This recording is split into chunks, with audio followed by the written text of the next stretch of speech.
Monday, February 17th. New York is in a slow snow globe. Our tech didn't want to work, but we're here. We're ready to go talking about negative equity, used cars, and some crazy retention story that I never heard of before. But our friend Jim Colin sent us this little article this morning. Good night. How so like well, I was telling some of my Syracuse folks that remember, just because you live in a snow globe, like most other people have a normal day today. Remember, there is a sun in the sky. Send pictures, please. Send pictures. Sorry for you, man. Like literally, I said to Paul this morning, there's like an email thread and a text thread, and on all of them, Paul was like bemoaning the weather situation that he's in. Which I'm in Nashville. It is sunny. It rained for a straight week. But it is 23 degrees out here in Nashville. Okay. So well, we got it's you got sunny and 20. I wish I had an easy way to just enter the show through my phone and I would just look out my window. And it's time when an incurable optimist such as myself is like, yeah, I think I'm done. I'm done with the winter. I think it's over. Hey, on the bright side, like if you're watching the video, look at this. See this? Black on black, love people more. Black on black, love people more. It's a total vibe. Looks good. So you can get this black on black shirt at shop.asodu.com. So if you ever like one of the vibes that we're wearing, yes, you can. Show, you can just go to shop.asodu.com. Well, now that you mention it, I'm wearing the NADA special. It's the gold and the white, and somebody actually reached out and was like, "Hey, where's that on the shop?" And I was like, you texted me, like, that's fine. Just order it, and I will send you these because we have these. It's just not on the shop. So we have these too. These two. Man. And I know. There's a bright spot to this whole story. All right. And when I was in Costco yesterday, they had patio furniture, life vests, hose reels, sun umbrellas. But it's really the equivalent of Christmas trees in October, though. You up, sat down in one, grabbed a drink from the drink cooler, and just started sipping it like I was in. I went over to the electronics department, put on some Apple Vision Pros, and I said, "Take me to another place." That's amazing. Hey, Paul, we got a whole bunch of content flowing out. If you haven't been to our Auto Collabs podcast, you should check out. We got Aaron Keating of Cox Automotive with some bold predictions. We've got an NADA show session that is releasing. Jennifer Vianello of Cars Commerce on why marketplaces still mattered.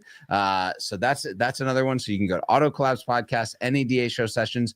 And then also, if you go to asodu.com, scroll down just a wee bit, you can register for our quick shot 30-minute Edge webinar. Webinar time. This Wednesday, they're back. It's our first webinar of the new year here after NADA's kind of cleared the air. It's going to be at 2 p.m. Eastern on Wednesday. Make sure you register, because if you register but you can't make it because there's another meeting or you got a customer in the showroom, you can watch it back. We'll send you the replay.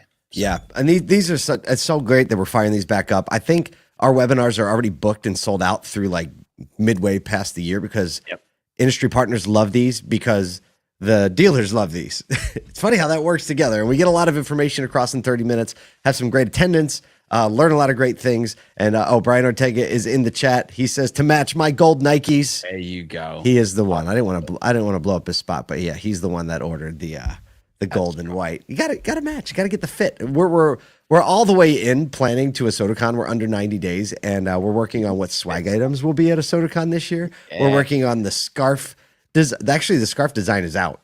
We'll show it on the show tomorrow morning. I posted it on my LinkedIn. A lot of great things going on. But if you haven't gotten your tickets, they are being sold. They are filling up. The hotel is booking up.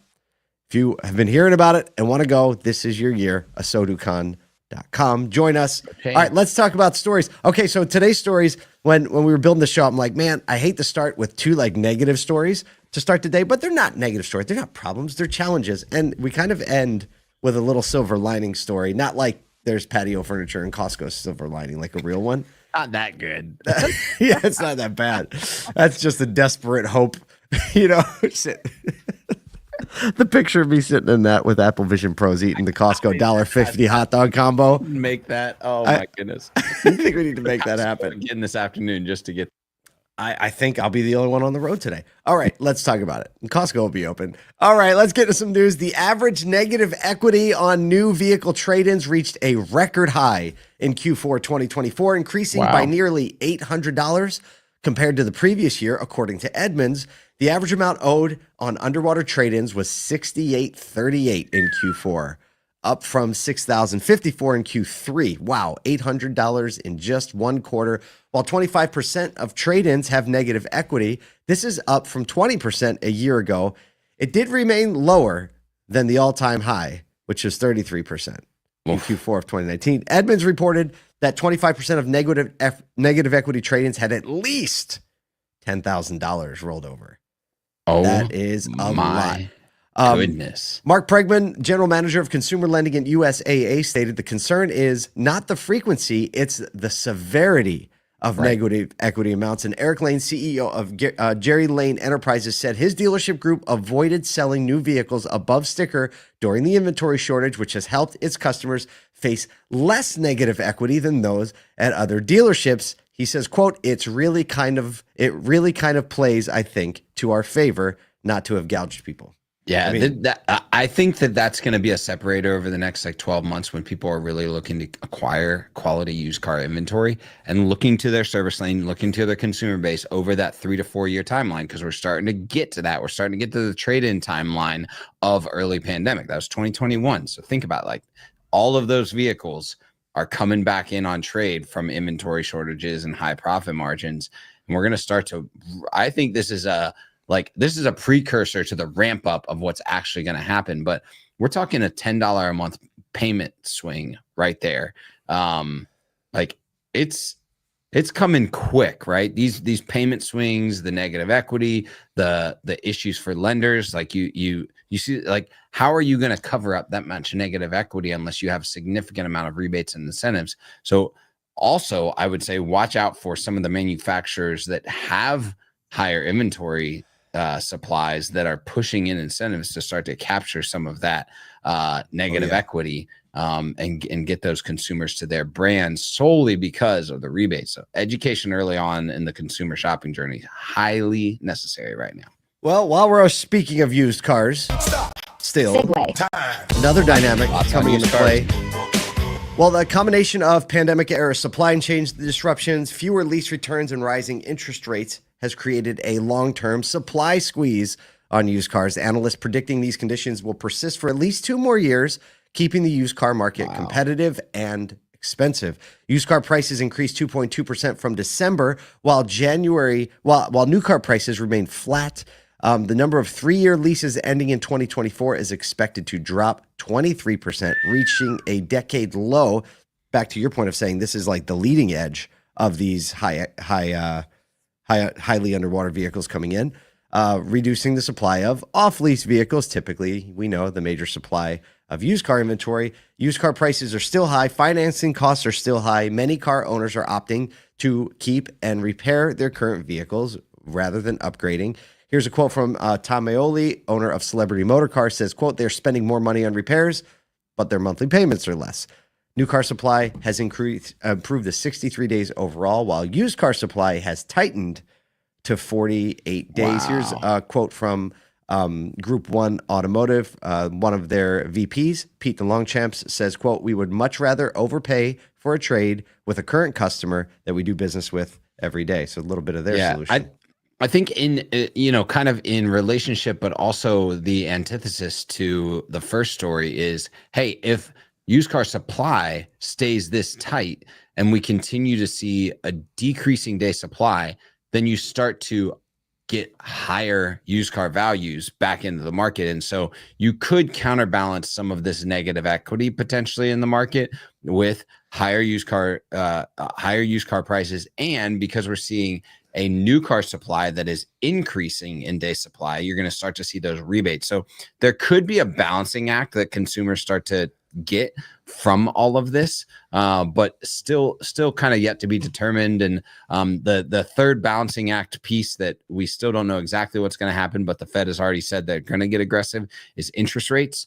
So rate buy downs and the potential for people to keep quality payments should be good. So I think all of it's going to balance out, but it's still a lot of education for those 25% that are seeing those high negative equity numbers. We got a comment here from Dave the Wave on YouTube. 294,000 miles on my Expedition, and almost every dealer I visit asks about the vehicle, and rarely do they talk to me about buying a replacement. They're just I guess you're going to keep on absolutely. It's like my Land Cruiser, right? 277,000 miles on it. Listen, I think the service conversation in here is one that we had several years ago. Yeah. However, if people are in this mindset to repair it, it's a great time to start putting out material, educating, creating content around what it takes to help your 100,000 mile car last to 200,000 miles, or your, I mean, in some cases, right, people are turning in a lease, so they have like 30, 40,000 miles. So what is it to keep that, ownership expenses? So, people are going to make the decisions they make, but you definitely want to continue to own that customer.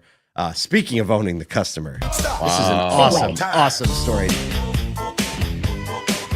You may know the name Damian Lillard, but you may not know Damian Lillard Toyota in McMinnville, Oregon, and its dealer principal, Brian Sanders, have been building a business model focused entirely on customer retention since he took over the store in 2020.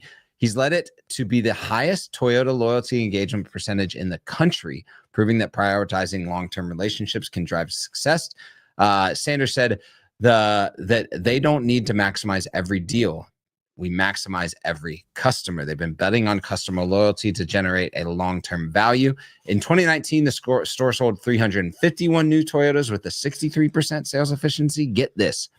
By 2023, 2024, sales soared past 1,500 units. That's a big increase. Reaching 220% sales efficiency, well beyond, obviously, industry norms. You see some people getting to that 100, 120.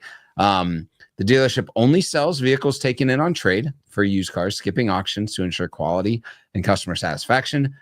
Here's the one that I think is like a big payoff. I mean, that one seems, I don't know if it's that seems crazy, the trade-in only, but yeah. Employees are mostly salaried. They work 40-hour work weeks. They get Adidas gear upon hire, and there's a massive low turnover.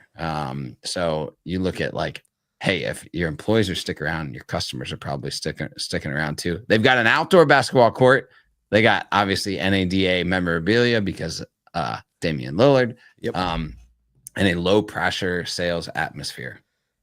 Yeah. So, I mean, I think when people see this, a lot of people will say, well, that's a one-off and that is a unique, I could never make my store like migrate it to that, right? Because it's kind of an extreme, right? You start to think of all these extreme things, but I think it's important not to just write off the whole thing because your store's model and how you do things couldn't fit into that model. I think the important thing is to realize like, well, what are the things that I can carry over into my store? And whether that's workflow, maybe it's their trade approach, maybe it's their website, maybe it's, there's something in there to learn. I love the fact that this industry, even though it is so standardized, there are so many ways to play within the rules and color within the lines still and create something that no one else has created. I didn't know about this. You and I hear about so much stuff. And had you ever heard about this store? I knew that Damian Lillard had stores, but I didn't know about this store in particular. So really, really cool. It's pretty amazing. And they just cut a lot of the fat out of the business, or a lot of the things that everybody does it makes it more and more and more complex, right? And like including like buying cars off the curb, buying cars from auction, right? That's a lifeblood thing for so many dealers across the country. But they said, we're going for simplicity and we're going to go deep instead of going wide, and just an opportunity or an example of people who did it. So yeah. It's possible. It's out there. And I bet you they'd be willing to tell their story so that you can do it too. I know we're going to have to reach out. Listen, whether you live in sunshine or snowy weather, the truth is everybody's getting out there. There's somebody to serve. There's somebody to take care of. There's a business opportunity to grow. We hope you go to asotacotton.com and grow with us.